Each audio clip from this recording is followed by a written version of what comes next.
This is a geological view of the Montgomery Pass area. It shows the rift through the White Mountains created by what geologists call a minor deflection zone, where the Coaldale Fault cuts an east-west depression that goes against the general north-south trend of Nevada's fault zone. The Carson and Colorado Railroad was begun in 1880. It was a narrow-gauge, 3-foot railway. It was the vision of a group of magnates involved in the Comstock lode mines in Nevada and the Virginia and Truckee Railroad, which connected Virginia City, Nevada with Reno, Nevada at the Transcontinental Central Pacific Railroad. They originally intended to build towards mines in southern Nevada after reaching the booming mines of Candelaria. Eventually, they wanted to reach Fort Mojave on the Colorado River. The railroad started at the connection with the Virginia and Truckee Railroad on the Carson River at Mound House, Nevada, 10 miles from Carson City. Midway through construction, an abrupt change was made and the route was turned to the west, crossing over Montgomery Pass at the California line and headed to the Cerro Gordo mines in Owens Valley. This required a 32-mile climb to get 2,700 feet higher for crossing the White Mountains to the east of the Sierra Nevada range. The route was very serpentine, following tight contours of the hills on the way up, something narrow-gauge railroads are well suited for. Montgomery Pass is higher than Donner Pass, the route of the first transcontinental railway over the Sierras near Reno. The mountains around Montgomery Pass reach 13,000 and 14,000 feet compared to the 9,000 and 10,000 foot mountains of the Donner area. For 20 years, the Carson and Colorado Railroad was not a financial success. It was finished in time for the Depression of the late 19th century. On an inspection trip in 1883, founder Darius Ogden Mills uttered the famous remark, "This railroad has been built either 300 miles too long or 300 years too soon." The Carson and Colorado was a product of the 19th century railroad frenzy, a technological mania like our current-day booms and bubbles. The railroad was bought by the Southern Pacific Railroad in 1900. The investment really paid off with the early 20th century mining booms in Tonopah and Goldfield, Nevada. The route between Tonopah and Hazen on the Southern Pacific Main Line was standard gauge in 1905. The last train passed over Montgomery Pass in 1938. The tracks between Mina, Nevada and Benton, California were torn up in 1942 for wartime scrap. Through the 1940s and 50s, the narrow gauge worked as an industrial railway in the Owens Valley between Laws and Owenu. Narrow gauge operations ended in 1960. The Carson and Colorado Railroad, affectionately called a Slim Princess, though gone, still fascinates rail fans everywhere. This is Basalt, Nevada, east of Montgomery Pass. It was 8 miles from the pass by rail. The view shows what fools you about Nevada's high desert country. We are at 6,348 feet. The pass is 802 feet higher.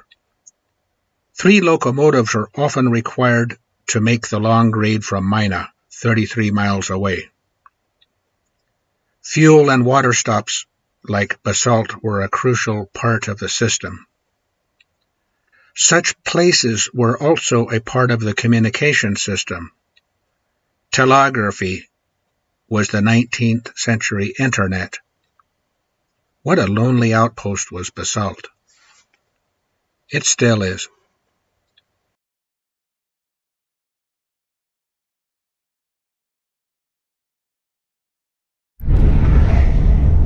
Here we are going through Montgomery Pass, which is kind of a surprise the first time because it doesn't look like much.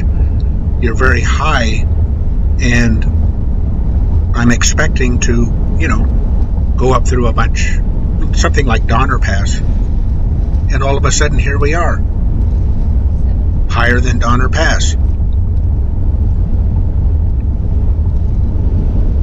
So I'm expecting a a drive down through canyons along mountains, and no, it's just kind of gentle looking country with a downslope. Queen Valley.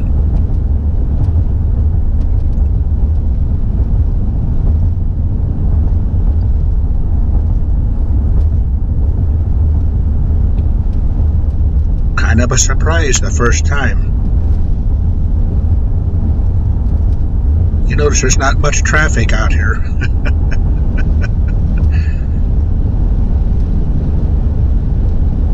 So you better be prepared.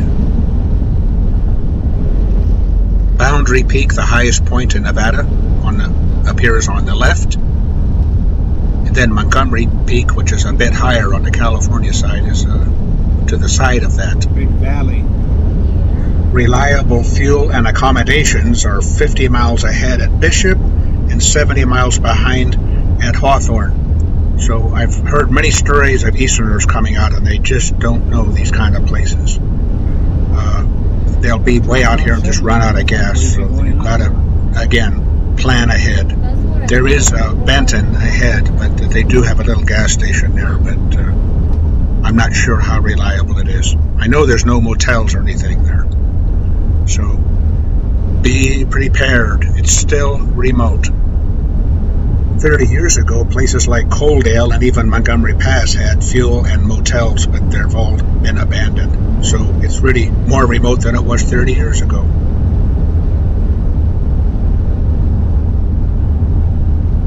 Wikipedia says that US 6 runs diagonally across the country from Bishop, California to Provincetown, Massachusetts. Highway 6 does not serve a major transcontinental corridor, unlike other highways. George R. Stewart, author of US 40, Cross-Section of the United States, initially considered US 6, but realized that, quote, US 6 runs uncertainly from nowhere to nowhere, scarcely to be followed from one end to the other, except by some devoted eccentric. Here we are at the Laws Museum right outside of Bishop, named after the superintendent of the railroad. In my estimation, this is one of the finest museums I've ever been to as far as railroads, Western history. A really pleasant place to go. This is number 9, a Baldwin 460 narrow gauge 10-wheeler. It was originally on the Nevada, California, Oregon Railroad that ran from Reno, Nevada to Lakeview, Oregon.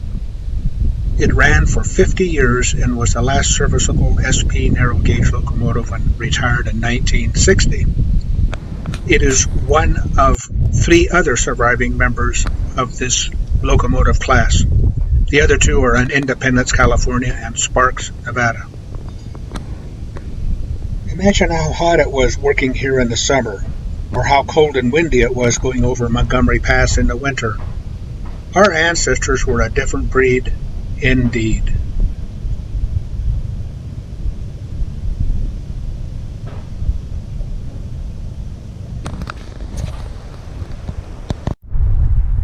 This is a rare example of a gallows turntable. When the 34,000-pound locomotive and tender were balanced on the center pivot, several men would grab the handles and rotate it.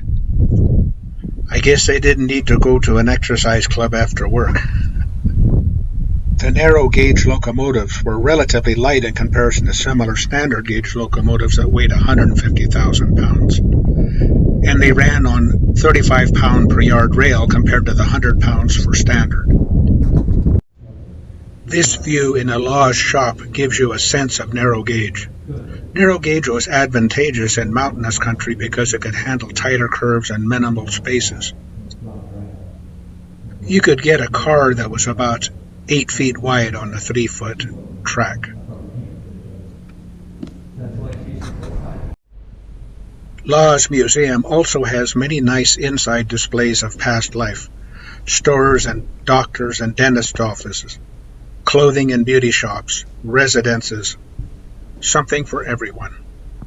Truly a nice place to visit.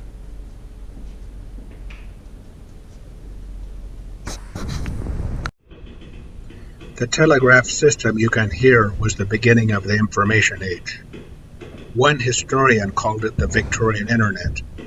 The telegraph evolved with the railroads. Early on it became the key factor in train traffic control. As in aviation, a mistake by the telegrapher could result in disaster. The telegraph was also used in today's sense of the Internet. Lonely nights were passed by chatting between stations. Because women were well represented among telegraph operators, romances were sometimes conducted via Morse code. Indeed, there were marriages that came about from such communications.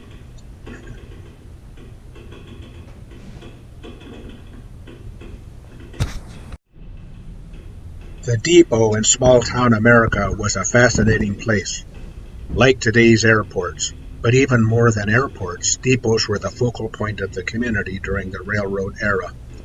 In a time when people spent their lives in the local area, the depot brought the outside world to town. People, especially young people, came to the depot at train time to see exotic strangers getting out of the cars, to see interesting merchandise and the news of the world being unloaded in newspaper bundles. Sometimes trainmen would throw the newspapers they were done with down to the kids. 7,167. Returning east over Montgomery Pass, we see the remains of Bud Soper's Montgomery Pass casino, motel, and service station. The whole operation has been abandoned for decades. A modern ghost town. Makes the area even more remote. For RVers, this is definitely boondocking country. There is a nice RV park in Mina, but fuel, motels, restaurants, and other services are 70 miles away in Hawthorne, Nevada.